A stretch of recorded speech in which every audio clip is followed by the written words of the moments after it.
couldn't resist, have a new sketchbook. It's not like I don't have other ones that need to be filled, but to make this fun, I'm going to open this boy. This is actually a dollar store sketchbook. It has this sort of like fake leather look, and it's got these pretty cream pages. Sometimes it's fun just to start in the middle. I have a plethora of options here. Some like colored graphitints, one of these water-soluble things, some HB pencils or whatever, 7B. Might try charcoal. I'm mostly a mechanical pencil person because it's always sharp, but let's try a few different ones. A big part of the artist experience is studies, and it's easy to get caught up in the pressure of what is an appropriate study, how do I do it properly, what am I supposed to focus on, how do I know what I don't know, and maybe the biggest one of them all is how do I enjoy it and not turn it into just grunt work.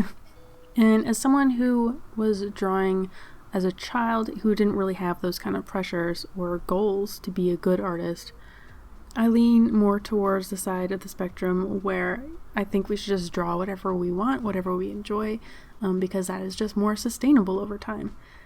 You don't want to turn your hobby into something that you dread, right?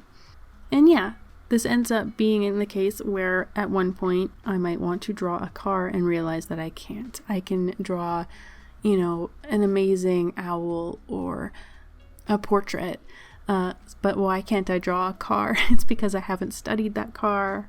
I'm not familiar with the lines and angles of a car and the perspective, and maybe I will never be good at it because it's not something that I draw, and I'm okay with that, and I don't need other people's permission to suck at something. I'm drawing bird skeletons today because it comes up sometimes where I'm drawing a bird, but I always get hung up on the legs.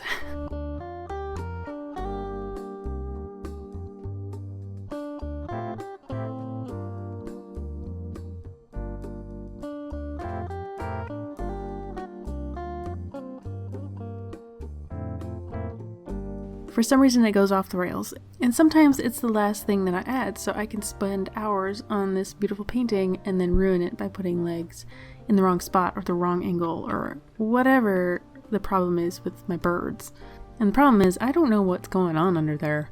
You ever see those videos of people picking up owls and their legs are just extraordinarily long and you're like, where are they keeping those things?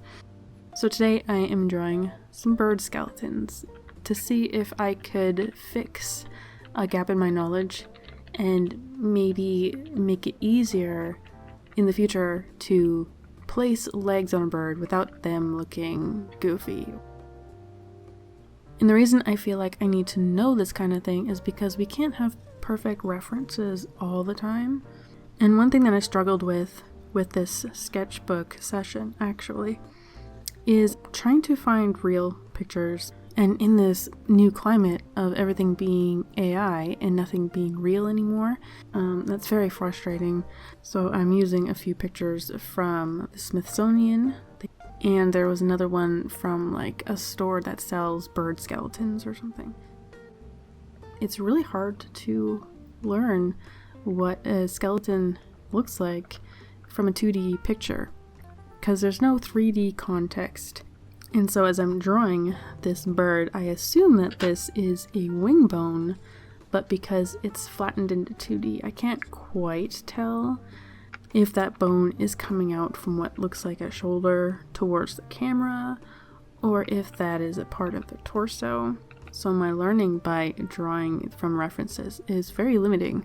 So the best way to do this, I think, would be to go to a museum. If I could go to the Smithsonian and just draw directly with this bird in front of me, I think that would be a lot more useful. And what a great day that would be. I wish I could just like borrow a friend and go to a museum and draw things.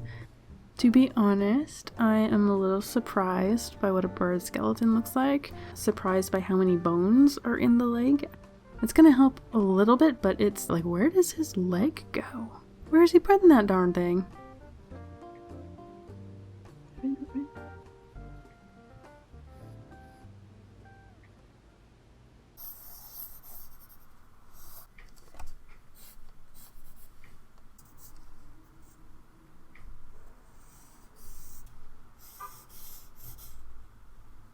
One of my favorite ways to sketch something is to build the shapes with a really light colored pencil crayon, like yellow, pink, moss green, and then clean it up with like a chestnut brown pencil crayon. Yeah, it leaves a lot of light lines that are really hard to erase, but I don't really care about that.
This one, I was trying to guess where the skeleton fits inside the bird.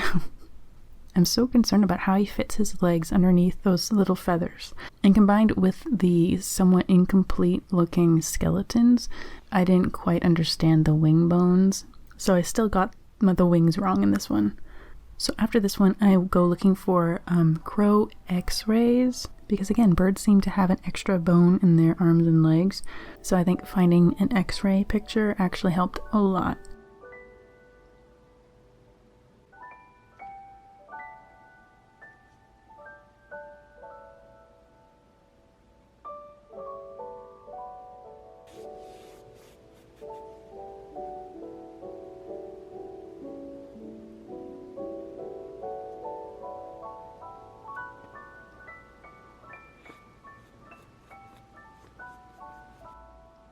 Thanks for sketching with me. Let me know in the comments if you are as surprised as I am, or if I'm just the only one who is a little ignorant about birds.